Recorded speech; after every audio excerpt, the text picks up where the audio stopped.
മമ്മൂട്ടിയും മോഹൻലാലും നായകന്മാരാകുന്ന ചിത്രങ്ങൾ ഒരേ ഫെസ്റ്റിവൽ സീസണിലും ഒരേ ദിവസമൊക്കെ തിയേറ്ററിൽ എത്തുന്നത് മുൻപ് പതിവായിരുന്നു. എന്നാൽ ഇപ്പോൾ അങ്ങനെ ഉണ്ടാവാറില്ല. എന്നാൽ അത്തരമൊരു ക്ലാഷ് വീണ്ടും ഉണ്ടാകാനുള്ള സാധ്യതയെക്കുറിച്ച് കൗതുകരമായ റിപ്പോർട്ടുകൾ വീണ്ടും വരുന്നുണ്ട്. എന്നാൽ അത് മലയാളത്തിലല്ല, തമിഴിൽ ആണെന്ന് മാത്രം രസകരം. രണ്ട് അവർ നായകന്മാരാകുന്ന ചിത്രങ്ങളല്ല, എന്നാൽ പ്രധാന കഥാപാത്രങ്ങളെ അവതരിപ്പിക്കുന്ന ചിത്രങ്ങളാണ്. നെൽസൺ ദിലീപ് കുമാറിന്റെ രജനീകാന്ത് ചിത്രം ജയിലർ 2-ൽ അതിഥി വേഷത്തിലാണ് മോഹൻലാൽ എത്തുന്നത്.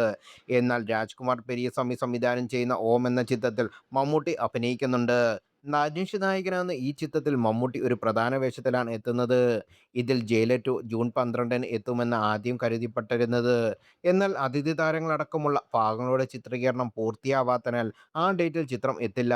പകരം ജൂലൈ, ഓഗസ്റ്റ്, സെപ്റ്റംബർ മാസങ്ങളിലൊക്കെ ചിത്രത്തിന് റിലീസ് സമയമായി പറയപ്പെട്ടിരുന്നു. അതേസമയം ഒരു ഫെസ്റ്റിവൽ സീസണാണ് നിർമ്മാതാക്കൾ ജയിലർ 2-നായി നിലവിൽ നോക്കുന്നത് എന്ന് ഏറ്റവും പുതിയ റിപ്പോർട്ടുകൾ. ഇനി വരുന്ന ഒരു പ്രധാന ഫെസ്റ്റിവൽ സീസൺ നവരാത്രിയാണ്.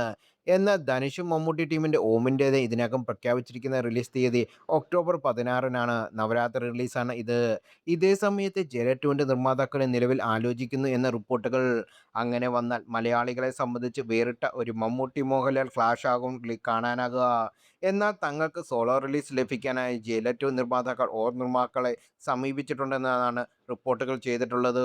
ഓം ദീപാവലിക്ക് ഇറക്കാനാകുമോ എന്നാണ് ജയിലർ 2-ന്റെ നിർമ്മാതാക്കൾ ആരായുന്നത് എന്ന് പറയുന്നു. ഓം ടീം ഇത് സമ്മതിച്ചാൽ നവംബർ 5, 6 തീയതികളിൽ ചിത്രം മാറും.